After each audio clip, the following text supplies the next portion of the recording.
Bismillahirrahmanirrahim. Assalamualaikum warahmatullahi wabarakatuh. Alhamdulillahirabbil alamin, wassalatu wassalamu ala asrofil anbiya'i wal mursalin wa ala alihi wa sahbihi ajma'in. Amma ba'd.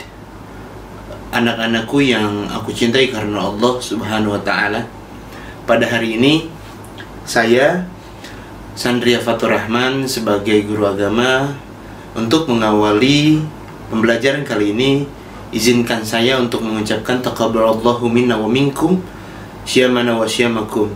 Mohon maaf lahir dan batin. Mudah-mudahan kita dalam pembelajaran kali ini selalu dalam kesehatan, selalu dalam keberkahan, dan nikmatnya Allah Subhanahu wa ta'ala yang diberikan kepada kita itu adalah nikmat yang benar, sebenar-benarnya nikmat.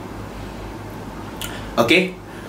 Sebelum kita mulai, alangkah baiknya, alangkah indahnya, mari kita membaca suratul Fatihah. Kita khususkan Fatihah ini untuk keluarga kita, buat guru-guru kita, buat sahabat-sahabat kita yang mana hari ini misalkan sedang sakit. Mudah-mudahan Allah Subhanahu wa ta'ala memberikan kesehatan bagi kita semua, dan bagi yang sedang sehat, mudah-mudahan Allah berikan terus kesehatan dan kemudahan, dan diberikan kelancaran dalam urusannya. Al-Hadiniyah wa idaih qiriyatun salihah wa ila hadratin Nabi Al-Fatihah. A'udzu billahi minasyaitonir rajim. Bismillahirrahmanirrahim. Alhamdulillahi rabbil alamin. Arrahmanir rahim, maliki yaumiddin. Iyyaka na'budu wa iyyaka nasta'in. Ihdinas siratal mustaqim. Siratal ladzina an'amta 'alaihim ghairil maghdubi 'alaihim waladdallin. Rabbighfir lana wa liwalidina. Amin. Oke anak-anakku, hari ini di pembelajaran pertama setelah bulan suci Ramadan, kita akan membahas terkait tentang dakwah Nabi Muhammad SAW. Tapi sebelum kita masuk ke Madinah, kita bicara tentang Mekah dulu. Ya, kita bicara tentang dakwah Rasulullah SAW di periode Mekah. Oke, anak-anakku, ada beberapa dalam peta konsep tentang dakwah Nabi SAW. Itu dakwah Nabi SAW itu bicara terkait tentang strategi, bicara terkait tentang substansi dakwah. Ya. Bicara terkait tentang substansi dakwah terlebih dahulu, kita bicara tentang dakwah Nabi Muhammad SAW itu ada yang sembunyi-sembunyi, ada yang terang-terangan. Gitu ya. Jadi bertahapnya Rasulullah SAW dalam menyebarkan dakwahnya, dalam menyebarkan ajarannya yang diturunkan langsung oleh malaikat Jibril dari Allah Subhanahu wa ta'ala, itu sangat penuh dengan rintangan, sangat penuh dengan sebuah tantangan. Disitulah Rasulullah SAW memiliki banyak strategi yang dituntun oleh Allah Subhanahu wa ta'ala melalui malaikat Jibril. Maka adanya strategi dakwah. Ya. Apa strategi dakwah yang pertama? Strategi dakwahnya Rasulullah SAW itu yang pertama itu adalah menegakkan tauhid. Ya, menegakkan tauhid.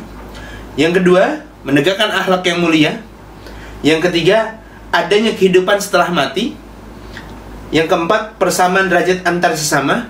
Yang kelima, itu adalah ibadah mahdhah. Ya. Jadi jelas bahwasanya Rasulullah SAW itu konsep pertamanya itu adalah bagaimana caranya dia bertauhid kepada Allah Subhanahu wa ta'ala. Yang kedua, bagaimana caranya Rasulullah SAW memberikan akhlak, memberikan contoh yang baik bagi masyarakat Arab pada saat itu. Yang ketiga, adanya kehidupan setelah mati, yaitu adalah kehidupan yang abadi, yaitu ada di surga dan nerakanya Allah Subhanahu wa ta'ala. Pilihannya tinggal mana? Ketika kita memilih surganya Allah Subhanahu wa ta'ala, maka dengan kita melakukan amal-amal kebaikan, dengan kita melakukan amal-amal soleh, insya Allah Allah Subhanahu wa ta'ala akan memasukkan kita ke dalam surganya Allah Subhanahu wa ta'ala. Selanjutnya, ada persamaan derajat antar manusia. Yang tadinya misalkan setiap ada bayi perempuan yang lahir, maka pada saat itu di zaman jahiliyah itu dibunuh. Maka saat itu ketika Rasulullah hadir, disitulah tidak ada pembunuhan lagi terkait tentang anak perempuan yang lahir. Itu. Jadi disamaratakan oleh adilnya Rasulullah SAW. Gitu. Dan juga ada ibadah mahdhah. Jadi bukan hanya ibadah ghairu mahdhah, tapi ibadah-ibadah yang inti, ibadah-ibadah mahdhah itu khususnya dalam konsep kita dalam beramal, maka di situ pun Rasulullah anjurkan. Gitu. Oke, selanjutnya. Nah, di sini ada latar belakang. Kenapa masyarakat Mekah itu seperti apa ya? Latar belakang masyarakat Mekah itu yang pertama itu adalah menyembah berhala. Nah, berhala yang terkenal itu adalah Lata, Uzza, dan Manat. Apa itu Lata? Lata itu adalah dewi yang disembah. Ya, jadi seperti patung, tapi dia itu adalah perempuan. Gitu ya. Itu ada dalam surat An-Najm ayat 53, ayat 19. Itu surat ke-53. Gitu ya. Selanjutnya itu ada Al-Uzza. Apa Al-Uzza? Al-Uzza itu adalah salah satu berhala yang disembah oleh Arab jahiliyah gitu. Nah, berhala ini dianggap sebagai anaknya Tuhan. Gitu ya, anak Tuhan. Gitu. Terus yang terakhir itu ada yang disebut dengan Manat. Apa itu Manat? Manat itu adalah berhala yang terbuat dari batu yang sangat keras. Ya, milik Bani Hudzail gitu ya.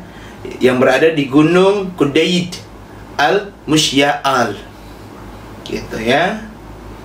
Itu di daerah sekitar menghadap ke Laut Merah kalau tidak salah. Gitu. Nah, suka memperjualbelikan budak. Gitu ya. Dulu masyarakat Arab itu, masyarakat Mekah itu sering memperjualkan budak. Akhirnya budak dijual belikan untuk menjadi babunya para orang-orang jahiliyah pada saat itu. Itu pada zaman saat itu. Gemar meminum minuman keras, khamar gitu ya, judi dan berzina. Gitu. Jadi dulu zaman sebelum Rasulullah masuk itu, banyaknya orang-orang yang mabuk-mabukan, meminum minuman keras, judi dan juga berzina. Gitu ya. Yang keempat, bangsa Arab terpecah menjadi dua suku, gitu, kabilah, gitu ya, yang saling membanggakan suku mereka masing-masing. Jadi, wah, banyak pertumpahan darah lah pada saat itu. Gitu ya. Nah, kebiasaan orang Arab memberikan penghargaan berdasarkan kekuasaan. Gitu ya. Dulu kekuasaan itu dipentingkan sekali. Kedudukan, kekayaan, dan keturunan. Wah, ini keturunan siapa nih? Gitu. Jadi dulu itu sangat kental dengan hal-hal seperti kekuasaan, kedudukan, keturunan, kekayaan itu sangat kental sekali. Gitu ya. Nah, selanjutnya, penyebaran Islam di Mekah.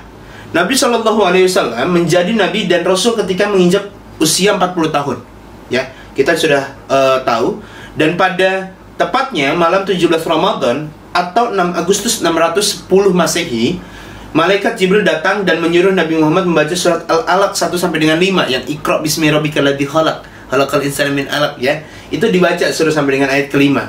Nah, inilah wahyu pertama ya yang didapatkan oleh Rasulullah SAW melalui Malaikat Jibril gitu.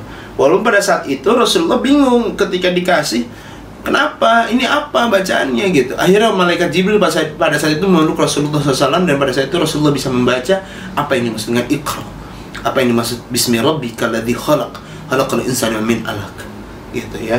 Nah, pada saat itu juga Rasulullah SAW sudah didampingi dengan istri tercintanya Khadijatul Kubra, yang merupakan orang yang pertama yang beriman dan masuk Islam.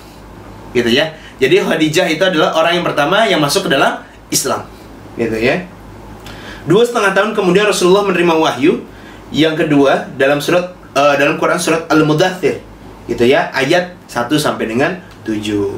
Nah, dengan turunnya wahyu tersebut, maka jelaslah misi dakwah Rasulullah SAW mengajak manusia untuk menyembah kepada Allah Subhanahu wa taala. Itu yang Maha Esa, yang tidak beranak dan tidak pernah diperanakan, diserta tidak ada sekutu baginya. Dalam surat Al-Mudaththir nih, ayat 1 sampai dengan 7 yang berbunyi nih, wahai orang-orang yang berselimut, bangunlah. Gitu ya. Lalu berilah peringatan dan agungkanlah Tuhanmu. Gitu, dan bersihkanlah pakaianmu dan tinggalkanlah perbuatan dosa. Gitu ya. Perbuatan dosa tinggalkan, dan janganlah kamu, wahai Muhammad, memberikan dengan maksud memperoleh balasan yang lebih banyak, dan karena Tuhanmu lah, dan bersabarlah. Gitu ya. Jadi ini adalah sebuah makna yang kita simpan, bahwasanya kita diperintahkan oleh Allah Subhanahu wa taala itu untuk membersihkan diri kita. Gitu ya. Untuk meninggalkan larangan-larangan Allah, yaitu dosa-dosa, gitu ya, dan tinggalkan perbuatan dosa di situ ya, gitu. Dan kita nggak usah meminta apa yang akan kita peroleh, tapi disitulah kita akan diberikan nikmat yang banyak oleh Allah Subhanahu Wa Taala, gitu. Nah, substansi dakwah Rasulullah SAW. Nah, yang tadi yang disebutkan, bahwasanya menegakkan tauhid, mengajarkan al-haq, kemudian yang penting itu akhlak.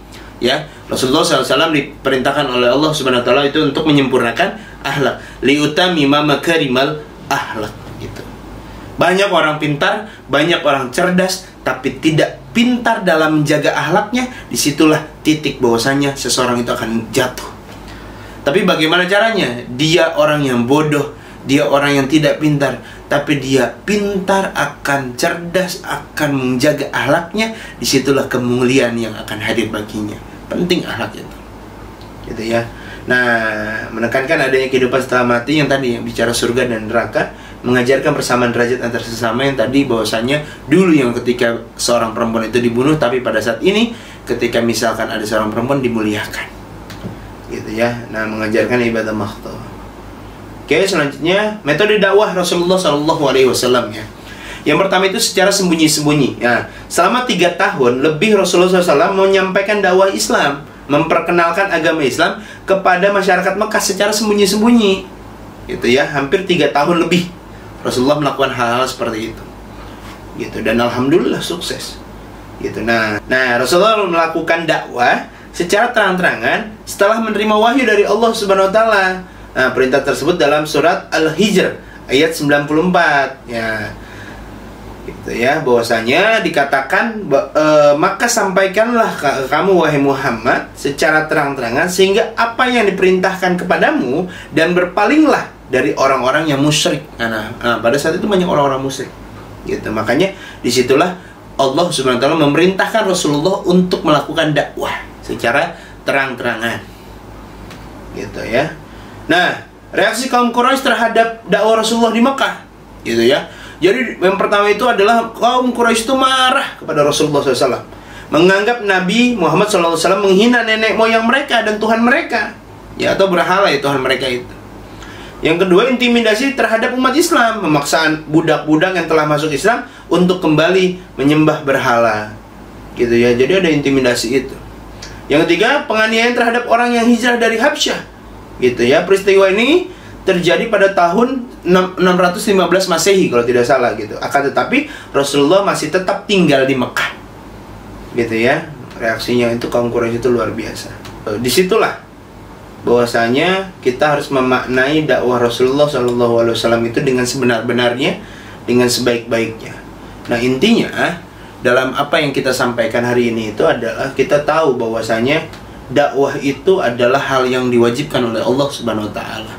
Ud'u ila sabili bil hikmah itu adalah sampaikanlah, dakwahkanlah kepada keluargamu, sahabatmu, gitu. Nah, gitu. Jadi kita berikanlah nasihat muwajahah, kita memberikan muhasabah kepada orang lain juga. Disitulah titik bagaimana kita mempelajari sunnah Rasulullah SAW itu bagaimana dengan cara kelembutan, dengan cara mengajak dengan kebaikan. Disitulah orang-orang mau, orang-orang juga mau untuk mengikuti apa yang dianjurkan oleh Rasulullah SAW. Anak-anakku yang aku cintai karena Allah, bicara tentang hijrah itu adalah nanti mungkin kita bahas terkait tentang hijrah itu ketika kita sudah masuk di Madinah, gitu ya. Tapi hari ini kita masih bicara tentang Mekah. Kenapa sih bicara tentang Mekah dan Madinah? Karena dua kota ini adalah dua kota yang sangat dimuliakan oleh Allah Subhanahu Wa Taala. Bicara Mekah itu adalah bicara adanya Ka'bah Baitullah di Mekah. Bicara Madinah itu adalah adanya makam Rasulullah SAW. Maka pada saat itulah kita harus memuliakan kedua kota ini, Makkah Al-Mukarramah dan Madinatul Munawwarah, gitu ya. Kita doakan saudara-saudara kita yang hari ini sedang berjuang di Palestina. Kita doakan mudah-mudahan Allah berikan lindungan, Allah berikan rahmat, dan Allah berikan karunia baginya.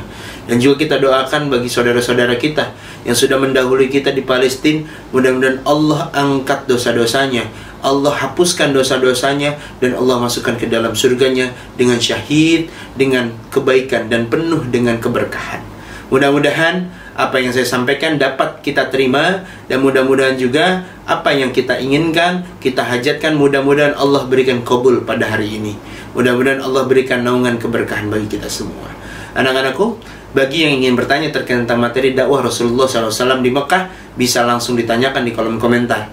Jangan lupa untuk menjaga sholat, untuk berbakti kepada orang tua, dan juga untuk senantiasa mendoakan sesama dan mendoakan kita semua agar kita selalu dalam naungan Allah Subhanahu Wa Taala. Makna yang harus kita ambil dari dakwah Rasulullah, bahwasanya ketika kita membicarakan sesuatu haruslah penuh dengan makna, harus penuh dengan kebaikan, harus penuh dengan sebuah naungan keanugerahan bagi banyak orang.